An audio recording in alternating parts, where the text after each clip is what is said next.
Magandang umaga po. Nandito po tayo ngayon sa Cagayan upang bisitahin ang Camalaniugan Bridge. Tara, samahan niyo po akong tignan ang progreso nito.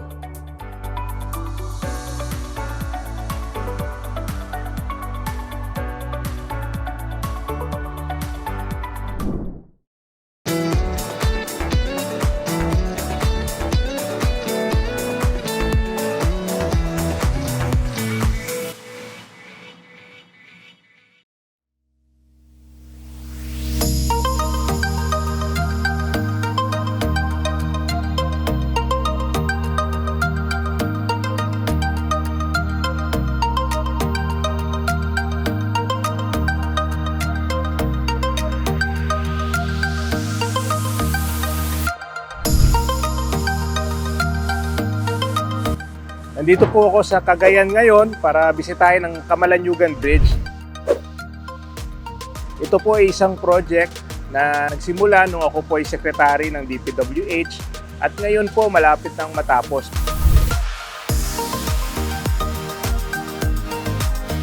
Pag natapos po itong bridge, itong maging pinakamahabang bridge sa Region 2.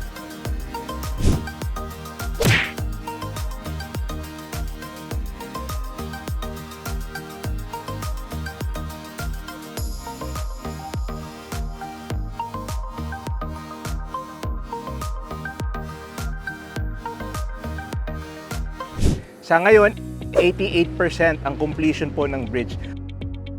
At inaasahan po natin na patatapos ito by next year.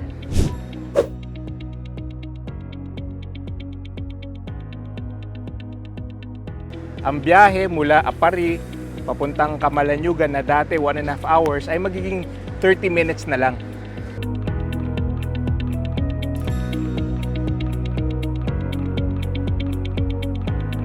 Bukod po sa taga Cagayan, makikinabang din po ang mga taga Ilocos. Ano nga ba ang maitutulong nitong bridge na ito sa mga taga Cagayan? Ako po si Jerwin Tababan, 28 years old. And I've been a quantity engineer here for 1 year now.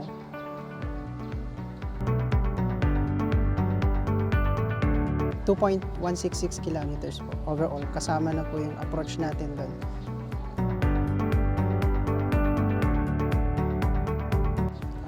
This technically is a cable-stayed bridge. So compared sa iba, it's just a suspended, simply supported and suspended bridge. This technically is a cable-stayed bridge. Of course, number one, employment and knowledge as a civil engineer is napakalaking impact sa akin ito. Dagdag kaalaman ba? Dahil in our region, especially here, this kind of iconic bridge is very rare to handle. So I can say the experience and knowledge, and of course the personally employment. Malaki po dahil po as of now, ang mode of transportation ng mga tao from west to east is nagbabangka pa po sila. So this could give more convenience, lalong-lalo na sa mga, I think of course mga estudyante, dahil yung mga estudyante po natin is, the majority is enrolled sa east. So malaking tulong sa kanila to, di na kailangan take ng boarding house. Of course, ito na yung magiging longest bridge on the region 2.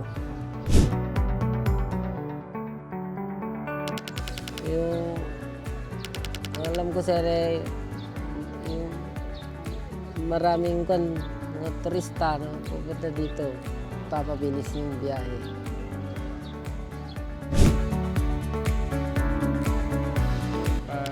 Mas madali na lang dumaan sir, mas mabilis. Kasi dito sa Alakapan, Matukay, pagpasok ka ng Bangag, dire-diretso na to. Hindi ka na iikot pa na pag ganun sir, parang shortcut na din to. Bukod sa mababawasan ang oras ng biyahe, ang Camalaniugan Bridge din ay magiging tourist attraction na tiyak na makakatulong sa pag-angat ng tourism ng buong Cagayan. Muli, ito po si Mark Villar. Don't forget to like, share, and subscribe.